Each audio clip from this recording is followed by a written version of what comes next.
You're listening to a sermon from Grace Church, located in Frisco, Texas. Get to know Grace Church better by visiting our website at www.gracechurchfrisco.org. Today's speaker is Pastor Kalib Wilkinson. We're going to continue in making progress in the book of Judges this morning. We are in chapter 14 in scene 2 of the story of Samson, the very last judge in the book.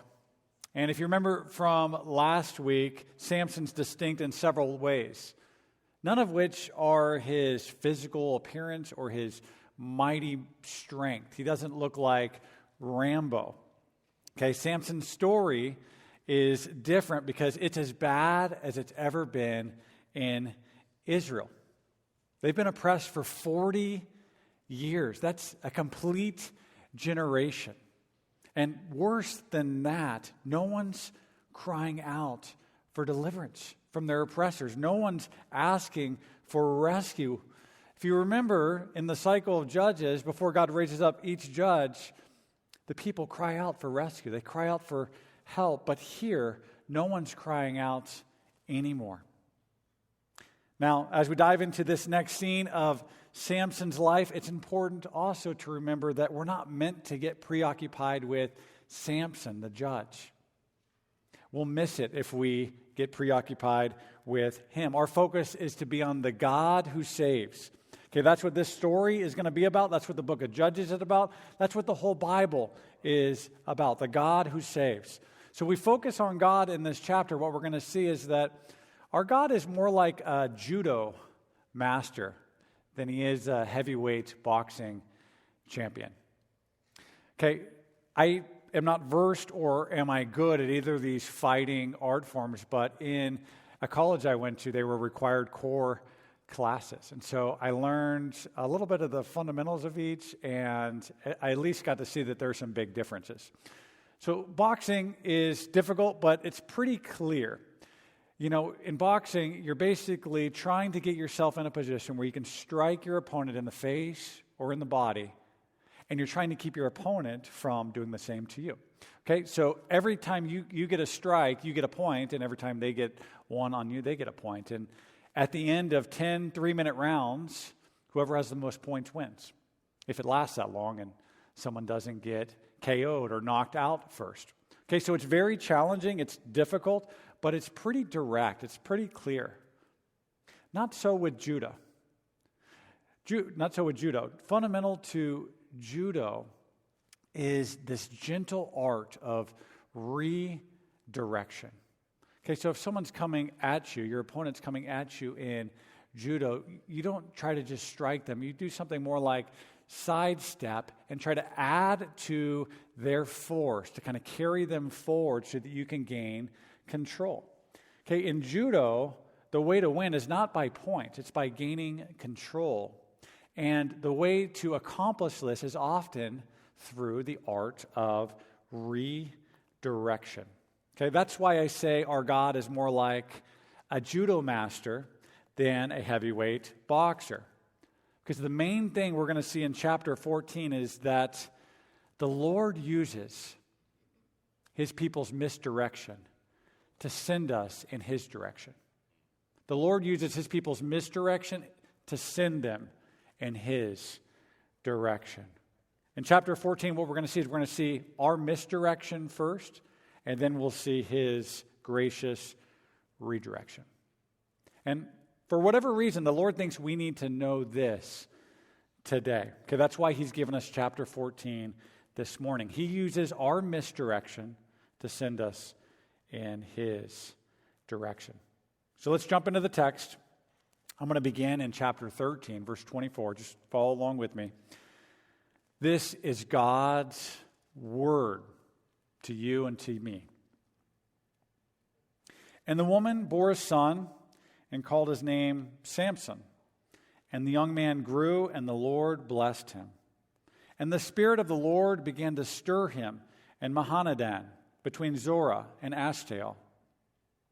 Samson went down to Timnah, and at Timnah he saw one of the daughters of the Philistines. Then he came up and told his father and mother, I saw one of the daughters of the Philistines at Timnah. Now get her for me as my wife. But his father and mother said to him, Is there not a woman among the daughters of your relatives or among all our people that you must go to take a wife from the uncircumcised Philistines? But Samson said to his father, Get her for me, for she is right in my eyes. Right away, this is meant to shock us. It certainly shocked his parents. After this grand announcement in chapter 13 of this miraculous deliverer, the first thing Samson does is go down to Timnah, probably only a few miles away from where he lives, and instead of spying out how to overthrow the enemy or start fighting with their oppressors, he wants to marry one. His parents must be bewildered, okay? Instead of opposing their oppressors, it seems their son rather likes them, especially their women, okay? He wants to marry one. They must be staying up late at night. What is going on? He wants to marry one of them? Okay, this is a big, big problem. Okay, God had forbidden his people from marrying foreign women. And this wasn't because God is anti-interracial marriage. We heard earlier, several books earlier in the Bible, you see Moses marrying a non-Israelite woman with no critique. And it's because she is a worshiper of Yahweh. So this wasn't a racial issue at all. It was a religious issue.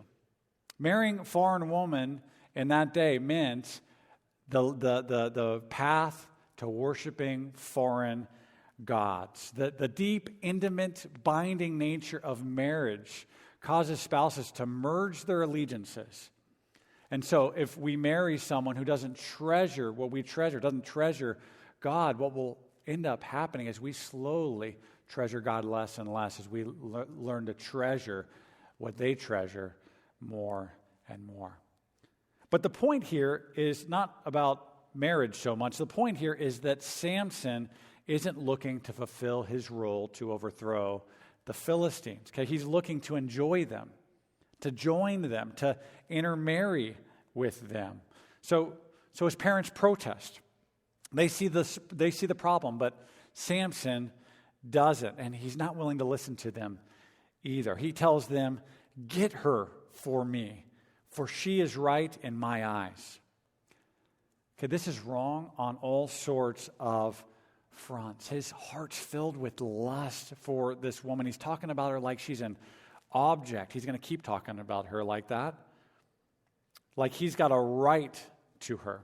Okay, Samson is sensual. He's impulsive. He's led by his senses. You'll notice this repetition with Samson. He saw, he must have, because it's right in his own eyes. And then he takes. He demands and he takes. He's impulsive. He's also unteachable. Okay, this dialogue with his parents probably doesn't startle us like it should. It doesn't startle us like it did the original reader, because the father in those days was over a child's decisions, including who they married. So what this is showing us is that Samson's highly prideful. He's highly unteachable, okay? He's unteachable, but really this is just reflective of an even deeper problem. Okay, the real problem isn't Samson. It's Israel. It's God's people. She is right in my eyes isn't Samson's personal philosophy to life. It's the approach to life that all Israel has adopted. Okay? This is the repeated line in the book of Judges. There was no king. Everyone did what was right in his own eyes. Okay, so Samson just reflects Israel's fallen spiritual state. With Samson, we see all of Israel summarized in one man. Okay, Israel is impulsive. Israel is unteachable. Okay, they're completely enmeshed with the Philistines. They're looking exactly like the people around them. Okay, they're on the brink of extinction as a distinct nation. They've been become almost completely dissolved. Samson seemed to think nothing of marrying a Philistine woman because living with Philistines had sort of become, well, normal, peaceful. Okay, there's no resistance to their occupation anymore. That's why no one's crying out for deliverance. This is a problem. This is the problem in this chapter. This miraculous deliverer is acting the same way as Israel. Okay, he doesn't want to overthrow God's enemies. He wants to cuddle up to them. He wants to marry one. He's a Philistine lover, not a Philistine fighter.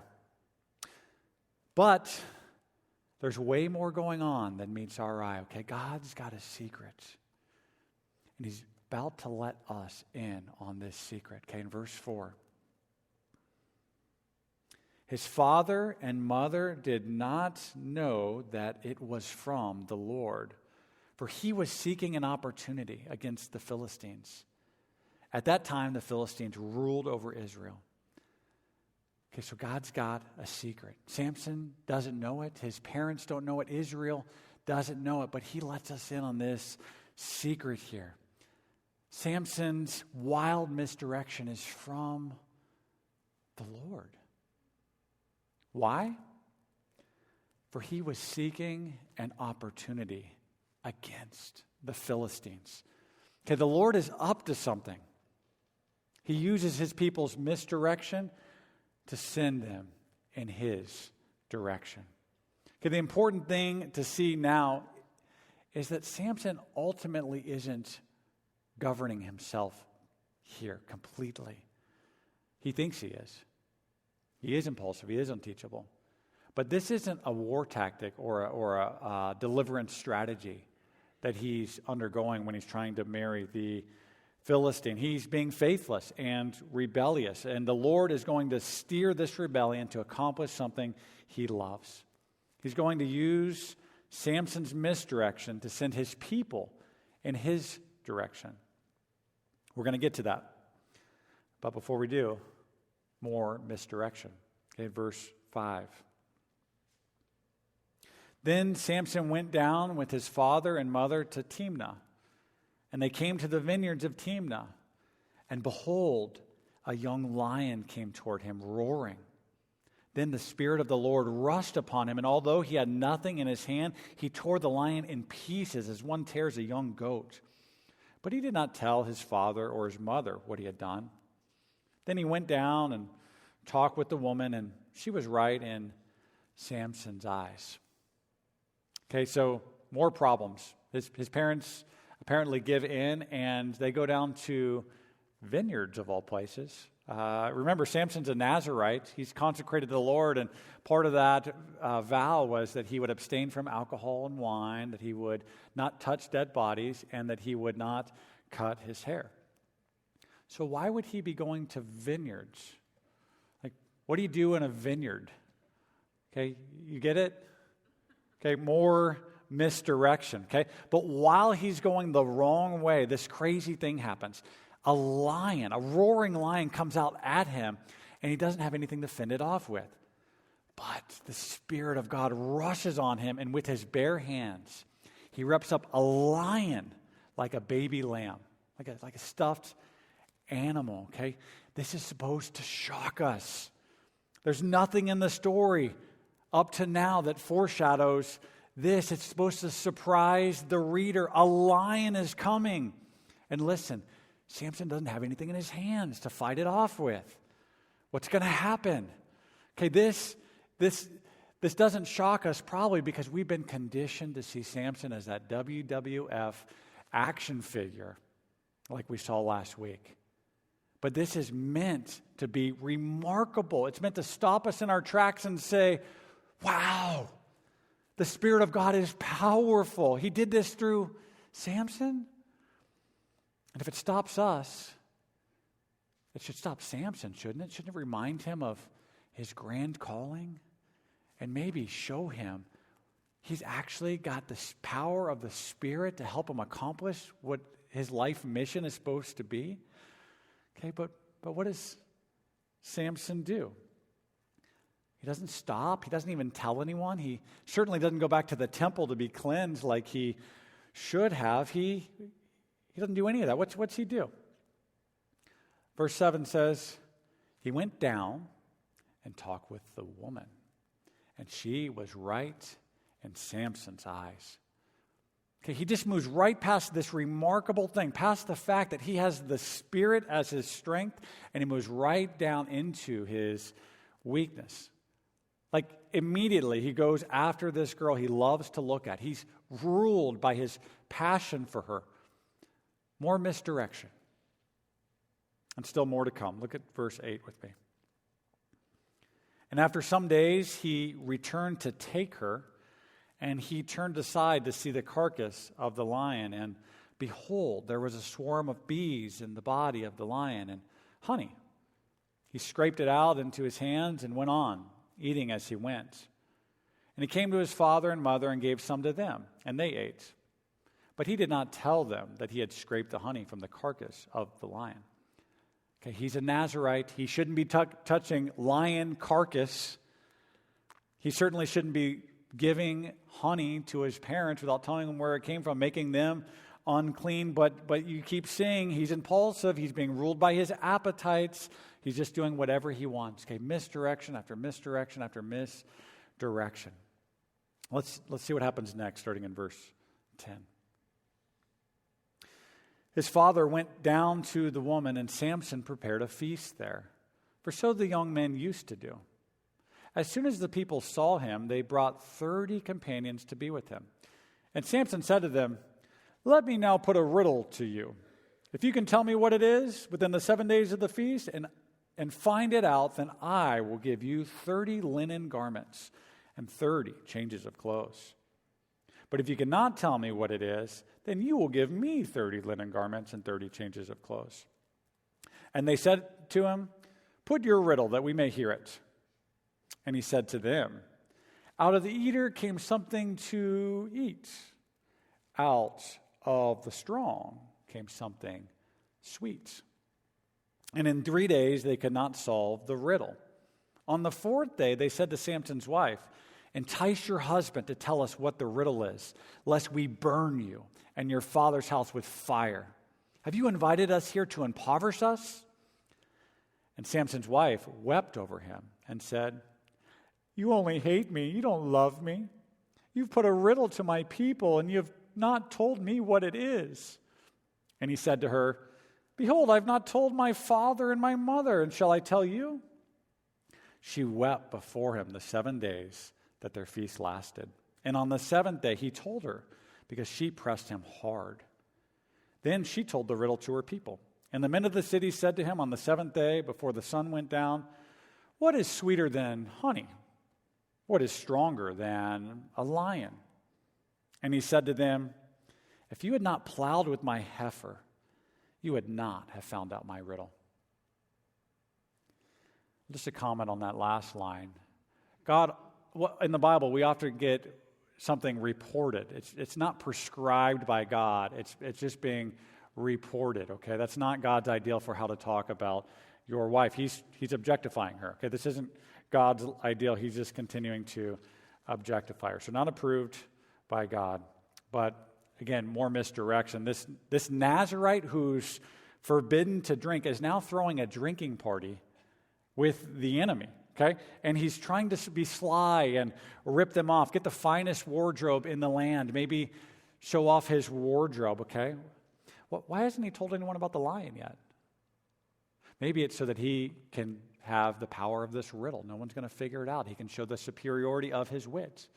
And maybe actually after they don't get it, they have to ask him, "How did you think of something so clever?" "Well, just so happens I was walking by in a lion." He gets to tell the story, kind of brag on himself, maybe show some other superiority. We really don't know exactly, but one thing's clear is that this marriage thing with the Philistine really won't work, even though he thought it was right in his eyes, okay? It's clear that her loyalties are to her people, especially herself and the safety of her parents, not to Samson, okay? But Samson can't think very rationally when confronted by the girl. He's got to have. So he tells her his secret, and he loses his game. But here's the point so far. Samson's wildly misdirected. He's ruled by his lust and appetites. He doesn't care about what God's calling him to do. It doesn't even seem like he tries. He does what's right in his eyes. He sees, he wants, and he demands. Okay, this is just a way to describe idolatry. Okay, I see something I want, even something inherently good. I see something I want. I demand it. I say I must have that. And then I go try to take it. Before we get too far down the road looking down at Samson, what we need to do is we need to admit that Samson isn't just reflecting the hearts of the Israelites here. He's reflecting our hearts. Okay, we do this same thing with money and with achievement and with comfort and with ease. We do this with sex and our reputations and with our jobs and family. Okay, we see something attractive we want, and then we demand it. We say, I must have that to be at peace. I must have that to be content. And then we do whatever it takes to get it, often at great pain to ourselves and to those around us, okay? We're prone to be just as misdirected as Samson, to do what's right in our own eyes, okay? Every human being has been. This was the original problem in the garden with Adam and Eve, okay? God told Adam and Eve, you can eat of every tree in the garden, but not the fruit of this one tree. But the serpent told them this. He said, you will not surely die, for God knows that when you eat of it, your eyes will be opened. Your eyes will be opened, and you will be like God, knowing good and evil. Okay, so this is the first lie. You won't die.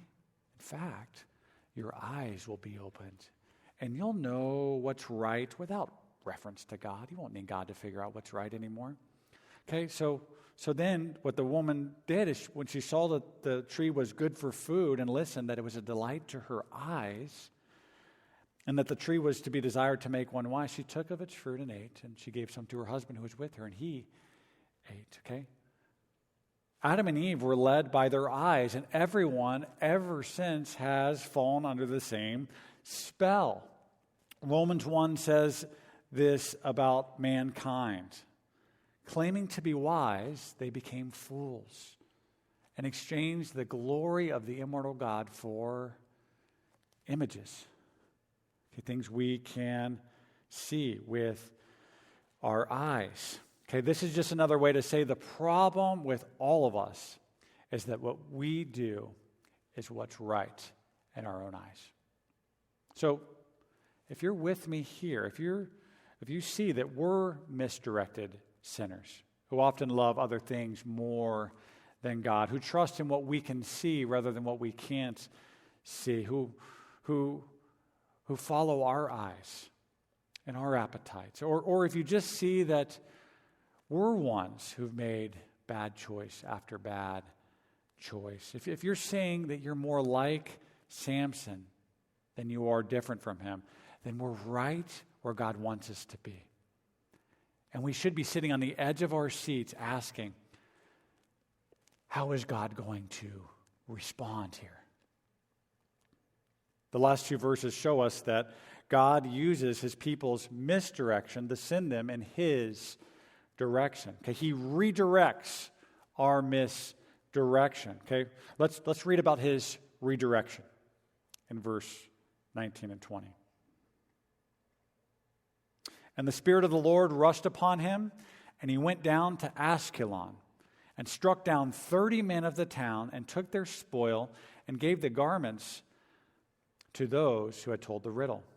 In hot anger, he went back to his father's house. And Samson's wife was given to his companion, who had been his best man. Okay, so Samson is mad now. He wasn't going to fight the Philistines. He was a Philistine lover, not a Philistine fighter, but now he's provoked, sort of like he was with the lion. Okay, more than being a Philistine lover, Samson is, well, a Samson lover. Okay, he loves himself, and so he will pay his debts at no personal loss to himself. He does whatever is right for him. He's not an initiating leader who serves others. He just responds impulsively when provoked to serve himself. Okay? And now he's angry because he didn't get what he wanted. And he's going to ensure that the joke is on the Philistines here. So he goes down and he kills 30 men and strips them of their garments. Strips them of their outer garments and their undergarments, leaving 30 men dead, naked, and dead. Not so that he can overthrow God's enemies, but so that he can protect himself from personal loss. Okay, this is brutal. This is selfish. But listen, if we see this brutal incident mainly as a result of Samson's rage, we miss the climax of the whole story here. And the Spirit of the Lord rushed upon him. The Spirit of God drove him to Ashkelon. This event was steered and empowered by the Spirit. This is the occasion that the Lord was seeking. Back in verse 4, remember, we got in on that secret that Samson's misdirection was from God, for he was seeking an opportunity against the Philistines. Well, now this secret is coming out into the open. God wants to start a fight, and if his people won't fight against their oppressors, if they'll let it be, he'll pick a fight for them. Okay, so we're not dealing mainly with Samson's temper, but the Spirit's power. Not simply to use one man against 30 and have him win, have him strike down 30 men deep in Philistine territory, but the Spirit's gracious redirecting power to use a flawed, weak, misdirected man like Samson and like you and like me to accomplish his mission. Okay, this is amazing. Our God can use what he hates to accomplish what he loves. He uses his people's misdirection to send us in his direction. What is his direction? What's God trying to accomplish here? It's not just to start a random fight. It's to save Israel from extinction, from dissolving into an idol-worshiping people where there's only death and destruction. Okay, he wants to save them. Real life is in relationship with him. Real life doesn't come from what we think will make us happy. The giver of life wants a people to walk with, to be friends with, to share all his beauty and goodness with. So the direction he's sending them is back to himself, where they always belonged, but where they had deserted to their own detriment. Okay? God uses his people's misdirection to send them in his direction, back to himself. Remember, the problem is that no one cared about God anymore. No one cared about the giver of life. They were fine being Canaanized 40 years, and no one was crying out for rescue or for help.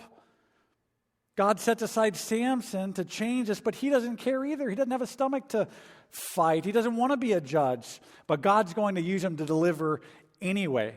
For Samson and his people's own good and for God's glory, he'll use what he hates in Samson, his wild misdirection, to accomplish what he loves and send them back to his direction, back to himself. And we get just a little hint on how he's going to do this. Okay, this last verse is super important to the plot's development. And Samson's wife was given to his companion, who had been his best man. Okay, we end the chapter, and Samson doesn't know this yet. He goes back to his parents' house, thinking everything's solved, everything's groovy. But the woman he likes, the woman all along that he must have, he's got to have, has been given away. And if you thought his response to losing this bet about the garments was overreactionary, well, you guys got to come back next week. Because just a little sneak peek, this incident will begin a blood feud that will lead to more and more conflict. And finally, the division between the nations that's so needed for Israel to survive as God's people.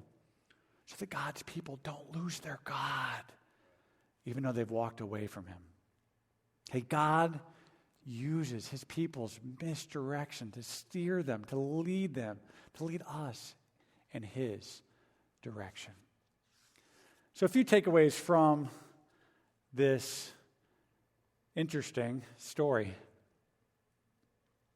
First, we need to be aware of our vulnerability and the temptation of dissolving into the world around us.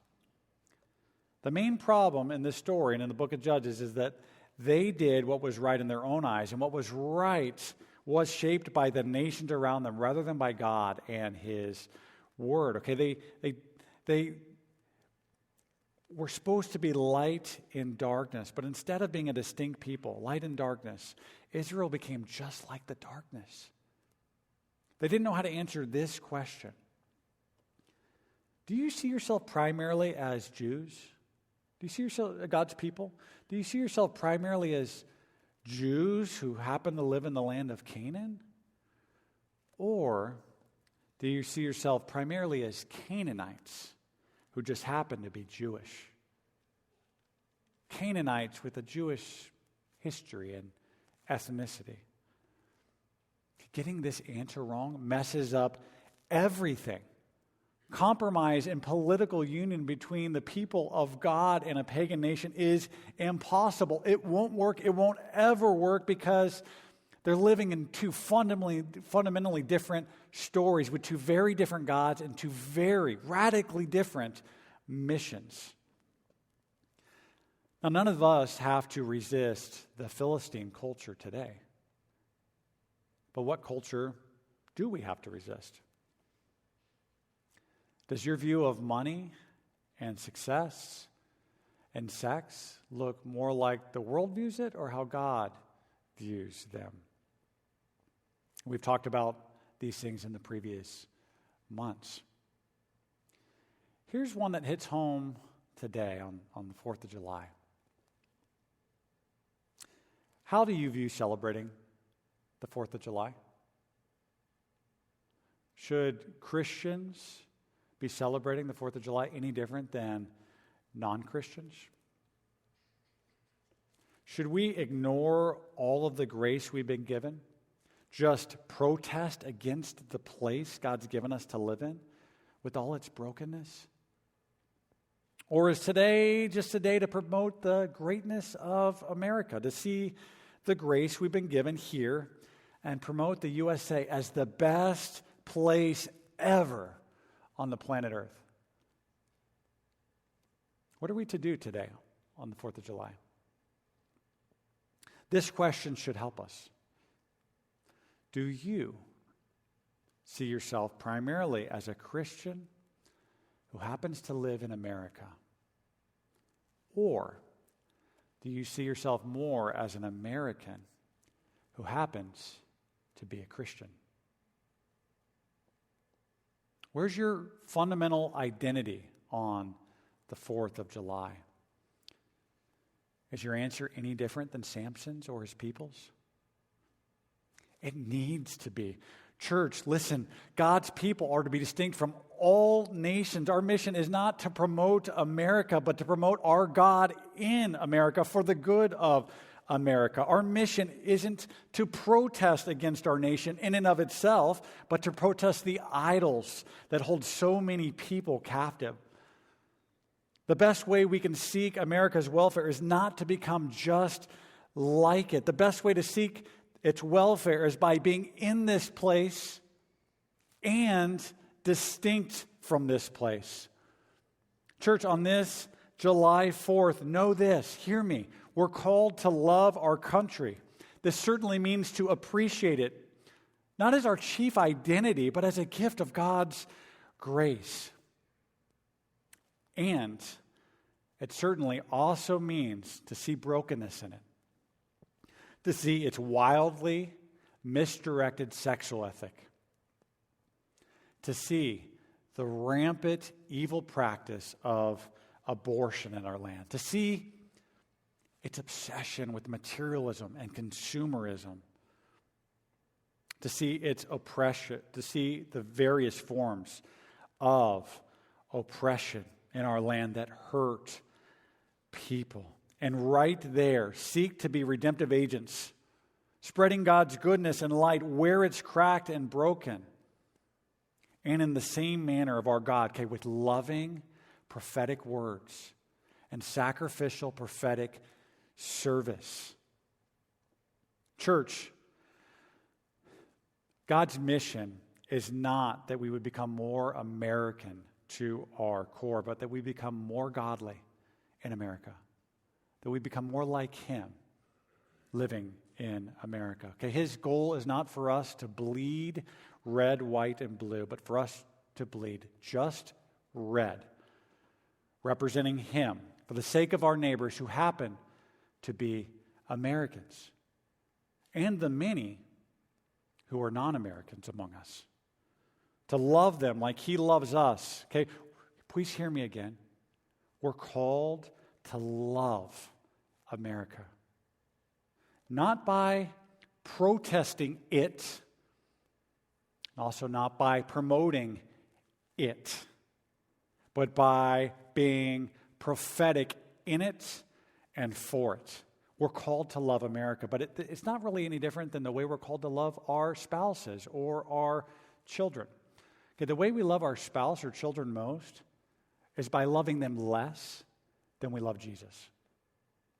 Okay, in the same way, we're called to love America most by loving her less than our God. We're called to love America by staying distinctly His people. Okay, takeaway number 2. This will be shorter. Some of us are still asking, why does God use people like Samson to accomplish His purposes? I thought He used people who make good choices. Well, here's the thing. If God only used good people making good choices, He wouldn't be operating by grace. If He only used good people making good choices, he'd be responding to our good works, which would mean He would have to wait on us to help Him save us. Now, that might sound really good to you if you see yourself as a pretty good person who makes pretty good choices. But if that's you, you're missing the whole point of the story in the book of Judges. Judges is above all a book about grace and undeserved mercy. That's what the entire Bible is about. The Bible is not a story of heroes. It's a story of a hero. One Savior who saves us by grace alone.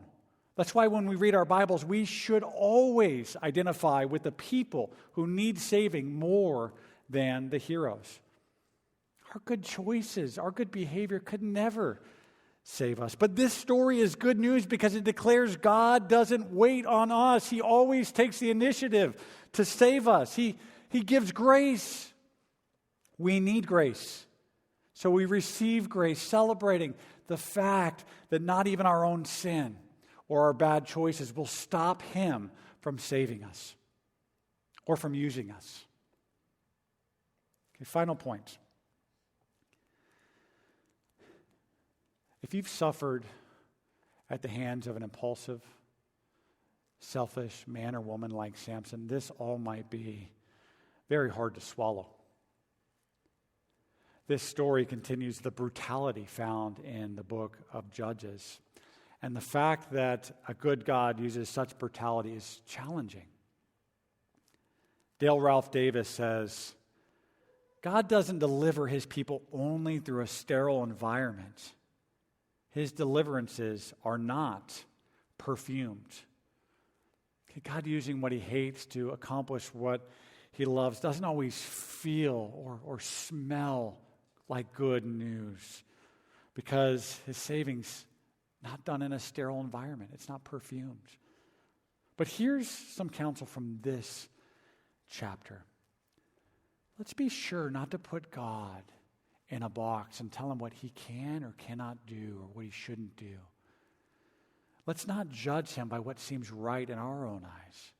Okay, not only because He's infinitely more wise and good and we're so limited, but also because God doesn't just use the brutality He hates on others to accomplish what He loves. He's used it on Himself. God the Father sent His dearly loved Son, Jesus, to receive the most brutal act of history. Jesus, the innocent God-man who always did what was right in His Father's eyes, was stripped of His outer and His under garments. He was scourged and beaten and nailed to a cross naked. humiliated as a public display. Why? To send us in his direction, to save me, to save you from what we really deserve. You see, he hates brutality, but he loves us so much that he took the worst brutality of misdirected evil men on himself so we wouldn't have to, and he redirected it for our good, to win us back as his people, so that we would be a people right now who hate brutality too and push back against it in this world however we can. Even now, he's seeking those opportunities through us to push back against brutality. And he empowers us with his Holy Spirit.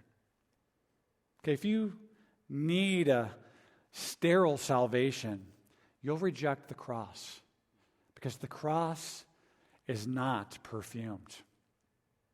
But if we get this, that our God uses what he hates to accomplish what he loves, if we see this, we'll be able to embrace the reality that what we don't know or understand today, in the end, may prove to be our biggest comfort. He uses evil people's misdirection, like the cosmic murder of his own Son on a cross, to send us in his direction, to demonstrate his own love for us in this: while we were still sinners, Christ died for us. Let's pray. Thank you for listening to this sermon from Grace Church. To receive future messages, Father, subscribe to the podcast on iTunes, thank you that you love or us listen like this. online by visiting our website at That you'll use gracechurchfrisco.org. even what's bad in us, even our sin, even our bad choices. You'll use our misdirection, Lord,